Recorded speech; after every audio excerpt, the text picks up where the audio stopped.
Hello friends, இப்போ hotel ஸ்டைலில் சாம்பார் மசாலா எப்படி ரெடி பண்ணதுன்னு நம்ம இப்போ பார்க்க போகிறோம். சாம்பார் மசாலானாவே கடையில் ஆச்சு மசாலா அது மசாலான்னு வாங்குவீங்க. அப்படிங்கிற ஓனாக ரெடி பண்ணி ஹோட்டலில் ஸ்டைலில் நம்ம இப்போ மசாலா ரெடி பண்ணுறோம். பாருங்கள், இப்போ அதுக்கு தேவையான பொருள் பாருங்கள்.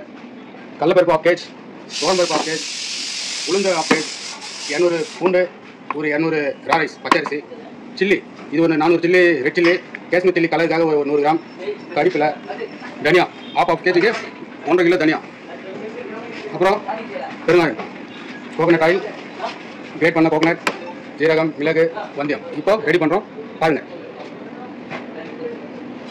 இப்போ கடாய் நல்லா ஹீட் ஆன பிறகு கோகனட் ஆயில் ஊற்றணும். ஒரு 300 ml ஊற்றினா போதும். டைமில் வச்சு வந்தியம் போடணும். வந்தியம் போட்டோடனே வச்சு 1/2 kg உளுந்து, 1/2 kg கடலப்பருப்பு, துவரம்பருப்பு 1/2 kg ஸ்லோவில் நல்லா ஃப்ரை பண்ணணும். போல கோல்டன் கலர் ப்ரௌன் ஆகிட்டு பிறகு ராரைஸ் பச்சரிசி அப்படி பொறி பொரியாக பொறி பொரியாக ஆனோடனே காலிக் பண்ணணும். அப்புறம் மிளகு, ஜீரகம், அப்புறம் சோம்பு. இப்போ தனியா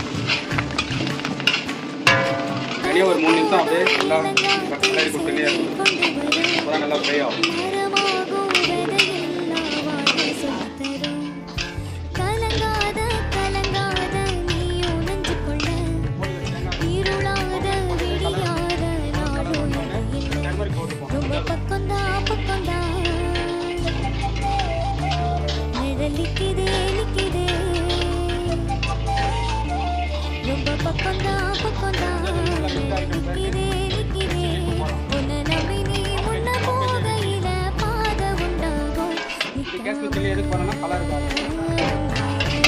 சில்லி சூடு எண்ணாவே போதும். ரொம்ப ஃப்ரையான ஒரு இதுக்கு ஒரு டப்பா போட்டால் தான் கரெக்டாக இருக்கும். பவுட்ரு இல்லாதவங்க கட்டி பெருங்காயம் யூஸ் பண்ணால் ஆயிலில் ஃப்ரை பண்ணி இதில் போட்டு மிக்ஸ் பண்ணால் அதுவும் நல்ல மனமாக இருக்கும். நம்ம இப்போ பவுட்ரு யூஸ் பண்ணுவோம். ஸ்டைலில் சாம்பார் மசாலா ரெடி ஆகிடுச்சு ஃப்ரெண்ட்ஸ். வீடியோ பார்த்துங்க, கமெண்ட் பண்ணுங்கள், சப்ஸ்கிரைப் பண்ணுங்கள். கலர் இந்த கலர் வந்தால் சாம்பார் கலரும் நல்லா இருக்கும். Red colour. அப்புறம் நெக்ஸ்ட் வீடியோவில் சாம்பார் எப்படி ரெடி பண்ணுறது நம்ம பார்ப்போம்.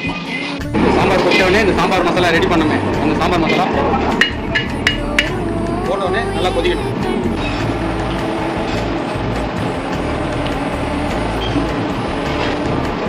இப்போ பாருங்கள், மசாலா ஊற்றிட்டு பருப்பு ஊற்றிட்டு சாம்பார் கலர் பாருங்கள். இதுதான் மெட்ராஸ் சாம்பார். சென்னை ஸ்பெஷல் சாம்பார் ரெசிபி வேணும்னா கமெண்ட் பண்ணுங்கள். உங்களுக்கு இந்த வீடியோவை இப்படி ஃபஸ்ட்லேருந்து இப்படி சமைக்கணும்னு நாங்கள் வீடியோ போடுறோம்.